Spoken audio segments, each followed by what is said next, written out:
बहुत स्वागत है आपका। आप देख रहे हैं पक्ष विपक्ष। मैं हूं आपके साथ नेहा दुबे। पश्चिम बंगाल के संदेशखाली का सियासी संग्राम अब महासंग्राम में तब्दील हो गया है। ममता के राज में टीएमसी नेता के द्वारा महिलाओं के यौन शोषण के आरोप में बीजेपी ने हंगामा खड़ा कर दिया, तो ममता भी पीछे हटने को तैयार नहीं है। आज संदेशखाली जा रही बीजेपी की फैक्ट फाइंडिंग टीम को पुलिस ने रास्ते में रोका। रोके जाने के खिलाफ बीजेपी नेता शुभेंदु अधिकारी ने कलकत्ता हाईकोर्ट में अर्जी दी। उधर आज कांग्रेस ने भी ममता के खिलाफ मोर्चा खोल दिया है। कांग्रेस सांसद और पश्चिम बंगाल में कांग्रेस के अध्यक्ष अधीर रंजन चौधरी ने संदेशखाली जाना चाहा, लेकिन पुलिस ने उन्हें भी रास्ते में ही रोक दिया। इस बीच पुलिस और कांग्रेस कार्यकर्ताओं के बीच झड़प भी हुई। संदेशखाली जाने से रोके जाने के बाद अधीर रंजन रामपुर में ही धरने पर बैठ गए। वहीं राष्ट्रीय एससी आयोग ने संदेशखाली मामले में राष्ट्रपति को रिपोर्ट सौंपी है। रिपोर्ट में बंगाल में राष्ट्रपति शासन की मांग की गई है। संदेशखाली पर सियासी संग्राम के बीच सुप्रीम कोर्ट संदेशखाली मामले पर सुनवाई के लिए तैयार हो गया।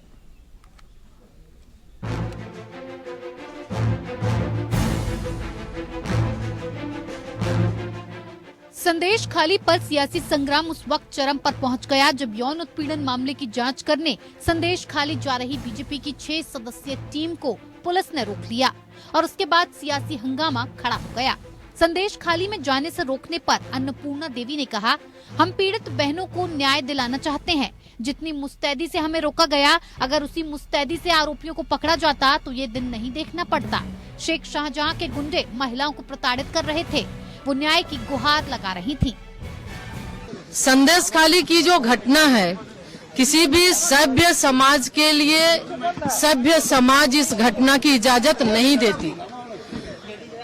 इस प्रदेश में पश्चिम बंगाल में मुख्यमंत्री महिला है, नाम उसका ममता है, और उसके बाद जिस तरह से उनके द्वारा एक महिला के नाते कोई संवेदना नहीं, महिलाओं के साथ जो अत्याचार हो रहा है, जो उनके तथाकथित गुंडे शाहजहां शेख है, तो उनके गुंडों के द्वारा, टीएमसी के गुंडों के द्वारा लगातार हिंदू महिलाओं के साथ अत्याचार किया जा रहा है। जब टीएमसी का गुंडों द्वारा रात को महिला के ऊपर टॉर्चर हो रहा था संदेशखाली में, उसमें किसका मदद था? तब ममता बनर्जी क्यों चुप बैठे थे? तब संदेशखाली का पुलिस और बंगाल का पुलिस क्यों चुप बैठे थे? ये जो है प्रश्न आज बंगाल का जनता ममता बनर्जी से करना चाहते हैं। ममता की बंगाल पुलिस ने बीजेपी की टीम को संदेशखाली जाने से रोक दिया तो मजबूरी में उन्हें वापस कोलकाता लौटना पड़ा। लेकिन बीजेपी नेता शुभेंदु अधिकारी इसके विरोध में सीधे कोलकाता हाईकोर्ट पहुंच गए। शुभेंदु अधिकारी ने कलकत्ता हाईकोर्ट में ममता सरकार के खिलाफ अर्जी दे दी। उधर बीजेपी के साथ कांग्रेस ने भी संदेशखाली को लेकर ममता सरकार के खिलाफ मोर्चा खोल दिया है। कांग्रेस सांसद और पश्चिम बंगाल में पार्टी के अध्यक्ष अधीर रंजन चौधरी ने संदेशखाली जाना चाहा, लेकिन पुलिस ने उन्हें रास्ते में ही रोक दिया। पुलिस और कांग्रेस कार्यकर्ताओं के बीच झड़प भी हुई। संदेशखाली जाने से रोके जाने के बाद अधीर रंजन रामपुर में ही धरने पर बैठ गए। अधीर रंजन चौधरी ने कहा कि संदेशखाली में घटना क्यों हुई और इसके लिए पश्चिम बंगाल की सीएम ममता बनर्जी को जवाब देना होगा। शाहजहां शेख और उनके समर्थक सभी टीएमसी के उत्पात हैं। पश्चिम बंगाल की सीएम ममता बनर्जी संदेशखाली की घटना पर चुप क्यों हैं? वहीं बहुजन समाज पार्टी की प्रमुख और उत्तर प्रदेश की पूर्व सीएम मायावती ने एक्स पर ट्वीट करते हुए कहा कि राज्य सरकार इस मामले में निष्पक्ष होकर दोषियों के खिलाफ सख्त कानूनी कार्रवाई करे। दूसरी तरफ राष्ट्रीय अनुसूचित जाति आयोग ने शुक्रवार को राष्ट्रपति द्रौपदी मुर्मू को संदेशखाली मामले पर रिपोर्ट सौंपी। आयोग ने रिपोर्ट में बंगाल में राष्ट्रपति शासन की मांग की है। संदेशखाली पर सियासी संग्राम के बीच सुप्रीम कोर्ट संदेशखाली मामले पर सुनवाई के लिए तैयार हो गया है। कोर्ट ने शुक्रवार को मामले की लिस्टिंग की, हालांकि सुनवाई की तारीख अभी नहीं बताई गई है। याचिकाकर्ता ने मामले की जांच पश्चिम बंगाल से बाहर कराने और सुप्रीम कोर्ट की निगरानी में सेंट्रल इन्वेस्टिगेशन ब्यूरो या स्पेशल इन्वेस्टिगेशन टीम से जांच की मांग की है। मणिपुर हिंसा की तर्ज पर 3 जस्टिस की समिति से यौन उत्पीड़न और हिंसा मामले की जांच की अपील की गई है।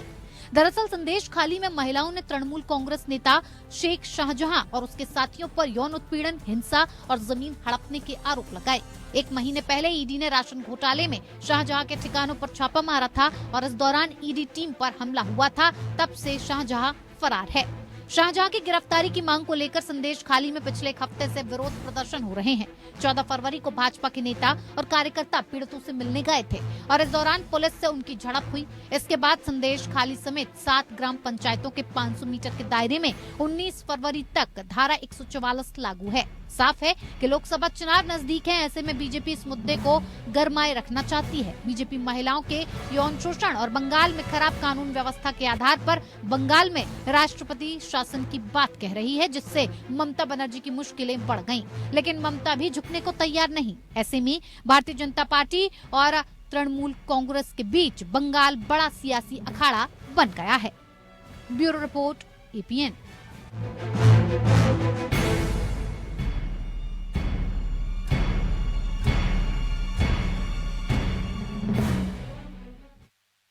तौर पर संदेश खाली का मसला गरमाया हुआ है और ऐसे में अब बंगाल बड़ा सियासी अखाड़ा बनता हुआ दिखाई दे रहा है। इस विषय पे आज हम तफसील से चर्चा करेंगे और समझने की कोशिश करेंगे। जब भारतीय जनता पार्टी की 6 सदस्यीय टीम जब संदेश खाली जाने की कोशिश करती है तो जाने से क्यों रोक दिया जाता है, दिक्कत कहाँ है, कहाँ परेशानी है, इस विषय पे तफसील से चर्चा करने के लिए खास मेहमान हमारे साथ मौजूद है। उनसे आपका परिचय करा देते हैं। इस वक्त हमारे साथ कुशल पांडे जी हैं, प्रवक्ता है भारतीय जनता पार्टी के। बहुत स्वागत है कुशल जी आपका। सुमित मेहरोत्रा जिस वक्त हमारे साथ जुड़ गए हैं, टीएमसी के प्रवक्ता हैं। मेहरोत्रा जी आपका भी बहुत स्वागत है। सुमित जी, इस खास कार्यक्रम की शुरुआत आपके साथ ही करते हैं। सर, दिक्कत कहाँ है, परेशानी कहाँ है? कोई जा रहा है तो जाने दीजिए ना, क्या वजह है कि रोक दिया जाता है? दिक्कत हमारी तरफ से कुछ नहीं, भाजपा की तरफ से है। बात चाहती है तो बिल्कुल नहीं करेंगे वहाँ का प्रसाद, ना कि भाजपा की। सुमित जी, आपकी आवाज हम तक ठीक से नहीं पहुंच पा रही, एक बार फिर से आपसे संपर्क साधते हैं। मैं कुशल जी का रुख कर लेती हूँ। कुशल जी, क्या वजह आप इसके पीछे मानते हैं कि आप लोगों को रोक दिया गया? भारतीय जनता पार्टी का जो प्रतिनिधिमंडल है मिलने जा रहा था संदेश खाली लोगों से, जो प्रताड़ित महिलाएं उनसे मिलने जा रहा था, आप लोगों को बीच में रोक दिया गया, क्यों? कुशल जी, सुन पा रहे हैं आप हमें? कुशल जी, आप लोगों को बीच में रोक दिया गया, नहीं जाने दिया गया संदेश खाली, इसके पीछे की वजह क्या मानते हैं आप? देखिए, बंगाल में जिस प्रकार की सरकार चल रही है, पूरा तानाशाही की सरकार है। हाँ। आज संदेश खाली हमें लगता है कि बंगाल में नहीं, बांग्लादेश या पाकिस्तान में है। ये सोचने वाली बात है कि एक केंद्रीय मंत्री को संदेश खाली जाने से रोका जा रहा है। वहाँ पर जैसे महिलाओं के साथ में अगर अत्याचार हुआ है और लगातार कई वर्षों से आता हुआ है, और इस राज्य की मुख्यमंत्री महिला है, सबसे बड़ा सर्व की बात यह है, इस राज्य की महिला मुख्यमंत्री है और संदेश खाली में लगभग कई वर्षों से लगातार महिलाओं के ऊपर में अत्याचार, दर्शन, बलात्कार और सिर्फ हिंदू महिलाओं के ऊपर में। तो ये सरकार पूरी तरह से निर्लज्ज सरकार है।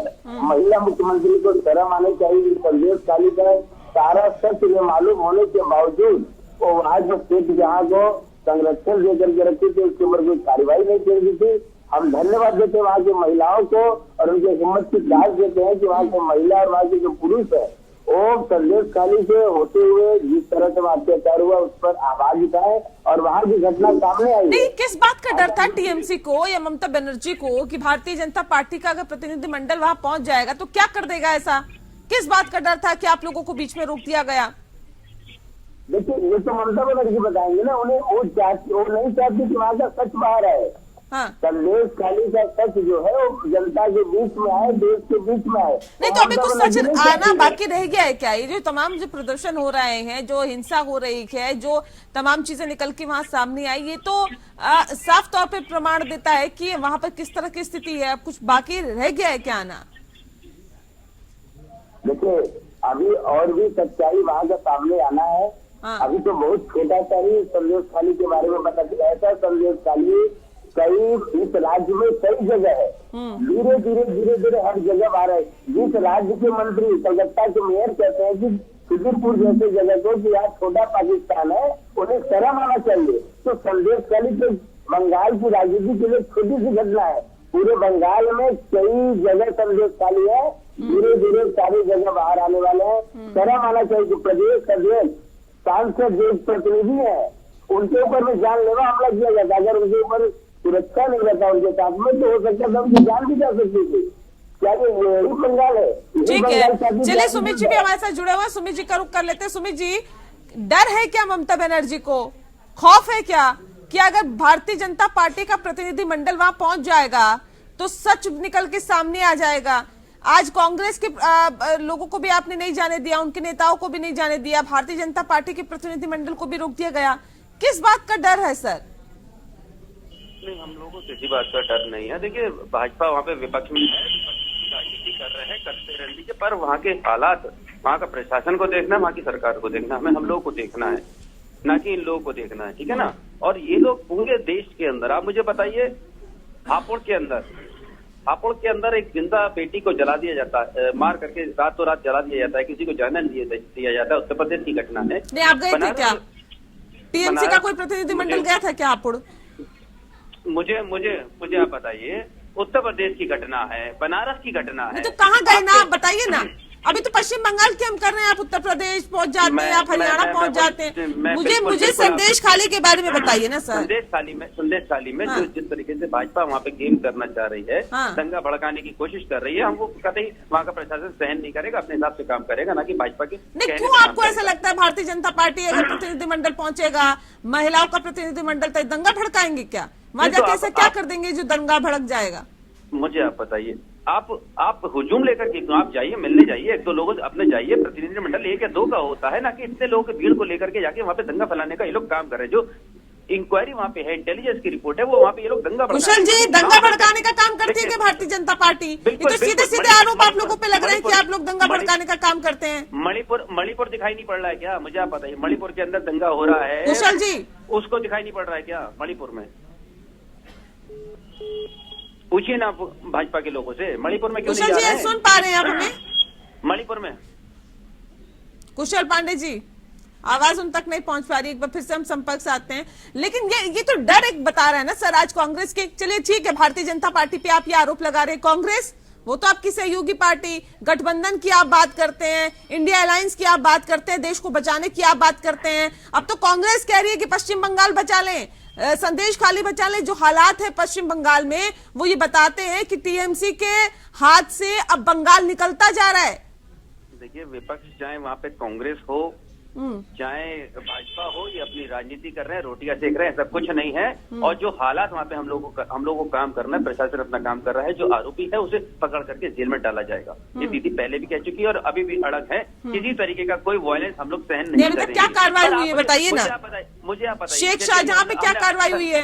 देखिए, शेख जहां पकड़ा जाएगा बिल्कुल पकड़े जाएंगे। अगर वो इतना वक्त क्यों लग रहा है? इतना वक्त क्यों लग रहा है बताइए? देखिए, प्रशासन अपने तरीके से काम करता है, बिल्कुल आप निश्चित रहें, वहाँ पे शेख शाह के ऊपर कार्रवाई होगी। पर आप मुझे बताइए, मणिपुर आज इतने दिन हो गए, मणिपुर में जल रहा है, माननीय मोदी जी फिर मणिपुर पहुंच गया, फिर हापुड़ पहुंच जाएंगे, उत्तर प्रदेश, हरियाणा, सब पूरा देश आप घूम लेंगे। लेकिन जब मैं बात संदेश खाली की कर रही हूँ तो संदेश खाली की आप बात नहीं करेंगे, आप पश्चिम बंगाल की बात नहीं करेंगे। डबल इंजन की सरकार है। डबल इंजन को छोड़ दीजिए ना, अभी तो सिंगल इंजन की जहाँ सरकार चल रही है उसकी बात करिए ना, उसको तो रिप्रेजेंट कर रहे हैं ना आप। मणिपुर जल रहा है, मणिपुर में भी। मणिपुर की बात छोड़ दीजिए सर, मुझे ये बताइए कि संदेश खाली में क्या हो रहा है? संदेश खाली में भाजपा दंगा कराना चाहती है। कुणाल जी, आवाज मिल पा रही है आपको? बिल्कुल। चलिए, वो हमसे जल्दी जुड़ेंगे, लेकिन ठीक है, वही मेरा सवाल है कि भारतीय जनता पार्टी अगर दंगा कराना चाहती है, कांग्रेस पार्टी अपनी राजनीतिक रोटियां सेकना चाहती है, तो टीएमसी क्या कर रही है? टीएमसी समाज सेवा कर रही है क्या? हम लोगों ने प्रशासन लगा हुआ है, इसलिए नहीं जाने दे रहे। टीएमसी क्या कर रही है मुझे बताइए ना। अगर शेख शाहजहां अभी तक फरार है, अभी तक गिरफ्तारी नहीं हुई, तो सवाल इस बात को लेकर है ना कि सभी अगर राजनीतिक रोटियां सेक रहे हैं तो टीएमसी भी तो राजनीतिक पार्टी है। कुणाल जी हमारे साथ जुड़ गए। कुणाल जी, सीधे सीधे आरोप आप लोगों पे लग रहे हैं कि भारतीय जनता पार्टी वहां जाना चाहती है, दंगा भड़काना चाहती है, इस वजह से हमने इनके प्रतिनिधि मंडल को रोक दिया।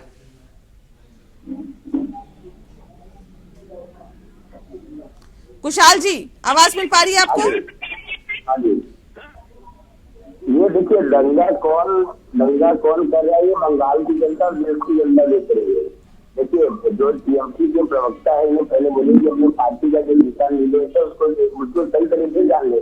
ये तृणमूल कांग्रेस सिर्फ और सिर्फ तुष्टीकरण की राजनीति करती है और सिर्फ और सिर्फ वहाँ के नेता नहीं, ये तो आप लोगों पे आरोप लग रहा है ना, कह रहे तुष्टीकरण की राजनीति आप लोग करते हैं, दंगा भड़काने का काम आप लोग करते हैं, सीधे सीधे आरोप लगा रहे हैं टीएमसी के नेता, कह रहे इसलिए जाने नहीं देना चाहते, अगर मौके पे पहुंच गए तो हालात खराब कर देंगे। टीएमसी के प्रवक्ता को जिन राज्यों में भाजपा की सरकार है हाँ, वो आज खोल करके देखिए कि उन राज्यों में कोई दंगा हुआ है क्या। ये यूपी की बात करते हैं, मध्य प्रदेश की बात करते हैं। नहीं, आपको क्या लग रहा है ममता बनर्जी नहीं संभाल पा रही क्या पश्चिम बंगाल? राज्य को संभाल नहीं पा रहे, आप यूपी और मध्य प्रदेश की बात करते हो। नहीं तो आप जाके क्या कर लेंगे नरसद, ये तो बताइए। वहाँ पुलिस लगी है, प्रशासन लगा है, हालात को सामान्य करने की कोशिश की जा रही है, लोगों से बातचीत की जा रही है, तो भारतीय जनता पार्टी का प्रतिनिधिमंडल जाके ऐसा क्या काम कर लेगा? आप तो ऐसा कोई पुलिस प्रशासन का काम नहीं कर पाएंगे ना। वहाँ का जो सच है, वहाँ के लोगों से जो वहाँ के पीड़ित है हम उनसे मिलने जा रहे हैं। हाँ। हम बंगाल के हमारे जो प्रतिनिधि है वो अपने लोगों से मिलने जा रहे हैं, वहाँ के जो पीड़ित लोग हैं। नहीं तो क्या आपको लग रहा है पश्चिम बंगाल में ममता बनर्जी नहीं संभाल पा रही है क्या शासन, सरकार नहीं चला पा रही है ठीक से? हेलो, ममता बनर्जी सरकार नहीं चला पा रही है क्या ठीक से, जो भारतीय जनता पार्टी के प्रतिनिधिमंडल को जाने की जरूरत है? ममता बनर्जी किस प्रकार से सरकार चला रही है पूरा देश जान रहे हैं। ममता बनर्जी को तो इस्तीफा दे देना चाहिए, ये पहली ऐसी घटना नहीं है। हाँ, इसके पहले कई ऐसी घटनाएं हैं जहाँ बीजेपी के प्रतिनिधि को रोका गया है और ये संदेश खाली पहली घटना नहीं बंगाल की राजनीति में। हाँ, हाँ। ऐसी घटनाएं हर 6 महीना हर महीना में होती रहती है, लेकिन उसे चाप दिया जाता है, दबा दिया जाता है। ये संदेश खाली सामने है। इससे पहले खिजिरपुर मोमिनपुर में घटना हुई थी, ठीक है, उससे पहले भांगड़ में आप ठीक है सुमित जी सुन लिया आपने, कह रहे कई मामले ऐसे सामने आ चुके हैं, अभी तक तो ममता बनर्जी को इस्तीफा दे देना चाहिए, वो पद पर बने रहने की हकदार ही नहीं है। मुझे आप बताइए, ये लोग इस्तीफा मांगते रहते हैं, विपक्ष के नेताओं से मांगते रहते हैं, आप अपनी सरकारों से तो मांग लीजिए। मणिपुर जल रहा है आज, मणिपुर में आपने क्या करा? मुझे बताइए क्या करा मणिपुर में? राजस्थान में 19 महिलाओं के संग में गैंग रेप हो गया, वहां के सीएम को इस्तीफा दे देना चाहिए था, क्यों नहीं दिया? बनारस के अंदर 3 लड़कों ने, IT सेल के भाजपा के 3 लड़कों ने 16 साल की लड़की के संग में रेप करा, वहां पे आपने क्यों नहीं मांगा इस्तीफा माननीय प्रधानमंत्री से? उनके संसदीय क्षेत्र से है क्या इस्तीफा देने का अधिकार? केवल एक वहीं पे है क्या? उनके उससे हुआ है? ये भाजपा के लोग केवल और केवल वॉयलेंस फैलाने का काम। नहीं देखिए बात तो ठीक है ना कुशल जी बात तो ठीक है, अगर ये सवाल उठा रहे हैं कि मणिपुर में क्या हुआ, उत्तर प्रदेश में कई ऐसी जगह हैं जहां पर सवाल उठ रहे थे। मेरी बात एक कंप्लीट नहीं तो ये सवाल तो उठेंगे ना कुशल जी कि आपका प्रतिनिधिमंडल संदेश खाली जाने के लिए तैयार है। आरोप लगा, उन्हें तुरंत सस्पेंड किया गया, यहाँ क्या जेल में भी है। इन्हें बोले पहले पता लगा ले, हम खुलेआम नहीं छोड़ते हैं, इस तरह से शेख जहाँ को छोड़ करके रखते हैं। हम अपने अगर हमारे राज्य में गुंडे अगर खुलेआम घूम रहे हैं, लोग त्राइमाम मचा रहे हैं यूपी में, बोल रहे कि हम गुंडा है तो हम घर में रहे, नहीं तो हमारा दूसरा जगह जेल होगा। लेकिन ये क्या करे बंगाल में, ये पहले बोले बंगाल संभाले, उसके बाद त्रिपुरा और मणिपुर और उत्तर प्रदेश देखेंगे बाद में। वहाँ बंगाल की तरह वहाँ की घटना में वहाँ हमारे प्रतिनिधि जा रहे हैं, वहाँ शांति बनाए रखने की अपील करें, वहाँ शांति भी है। और उत्तर प्रदेश की बात करें, उत्तर प्रदेश में गुंडा इमाम मचा, वो लोग बोल रहे कि गुंडागर्दी छोड़ चुके हैं, या तो घर में नहीं तो जेल में, तीसरा कोई जगह नहीं है। इनकी जगह हम गुंडों को पालते नहीं है, हम गुंडों को सलाखों के पीछे बेचते हैं। आज उत्तर प्रदेश में गुंडे खत्म। देखिए क्या हो रहा है क्या नहीं हो रहा है, ये राजनीतिक पार्टियों से बेहतर जनता जान रही है, और जब वक्त पे जवाब देगी तो सब दूध का दूध पानी का पानी हो जाएगा। और ये जितनी तमाम रिपोर्टों की बात की जा रही है कि रिपोर्ट सौंप दी गई है, जनता से बेहतर कोई नहीं जानता। और जो खास तौर पे उत्पीड़न झेल रहे हैं या जो इस पूरे घटनाक्रम में शिकार हो रही हैं महिलाएं, वो अपनी आप बीती बता रही हैं, और जाहिर तौर पे वो बताती हैं कि दिक्कतें उन्हें कितनी ज्यादा है। लेकिन इस वक्त अगर सूझबूझ के साथ काम नहीं किया गया तो जाहिर तौर पर इन राजनीतिक पार्टियों को सोचने की जरूरत है, मौजूदा सरकार को सोचने की जरूरत है। बहुत शुक्रिया आप सभी मेहमानों का हमारे साथ इस खास चर्चा में शामिल होने के लिए। पक्ष में फिलहाल इतना ही, नमस्कार।